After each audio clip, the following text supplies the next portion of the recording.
Hi everyone, and welcome to the screencast for November 1st.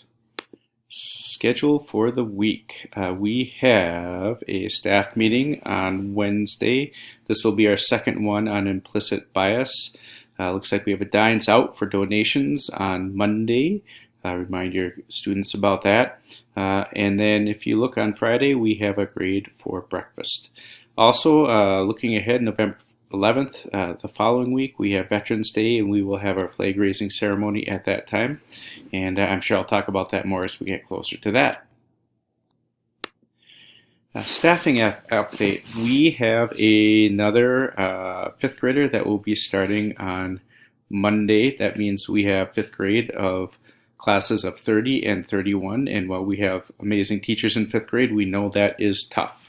I've advocated for someone to help with that position, and we have been allocated from the district a para. And so John Claypack will be moving to that position. He'll be working exclusively with fifth grade because of their high numbers, and we will be filling John's position. Before John can move, obviously we need to have that position filled, so it will be a little bit of time. But if you know anybody to be a good para that would like to work and can work and help with lunch and recess as well as some of our grade levels, please tell them to apply, or at the very least talk to me and I can fill them in a little bit more about what that's about.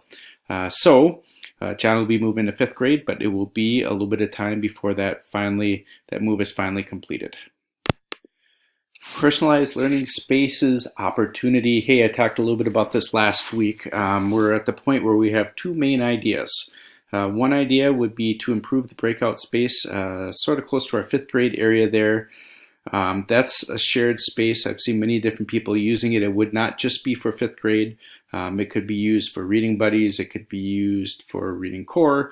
Lots of different possibilities. The other idea would be to change the wall separating the media center from the computer lab. Our computer lab's kind of in a transition time there where I know Kathy's using that for other things also, such as a maker space. But one idea would be to make that into a movable wall so that we could have a bigger learning space between the media center and computer lab. So if there's one or two grades, they're all meeting at the same time for some kind of presentation, we'd have another space for that. Those are our two ideas. There will be 3 meetings after school before winter break as we move through that process. If you're interested in being a part of that, please let me know. Hey, the last thing I want to talk about is behavior support. Just as a reminder, if you need student support, first call us to Paula, and if she's available, she will come. If she is not there, call the office and Amy will walk you to find somebody else to help with that. Also, please know Paula's lunch is from 11 to 11:30, and then if there is no one in her room at that time, she goes out to recess to help with recess. The idea being that having more support out there might cut down on the amount of problems that come in. So if you are trying to get support during that time when she is out at recess or during her lunch, call the office. Amy will help on that. If you, just as a reminder, if you send someone to the quiet room or you need help, make sure you fill out that blue sheet so that Paula knows what's going on.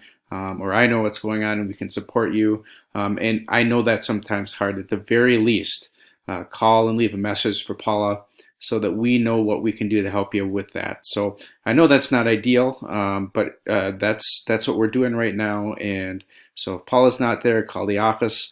Amy will walk you, and we'll get someone down there to try to help. So, boy, hey, lucky you, shortest podcast screencast of the year.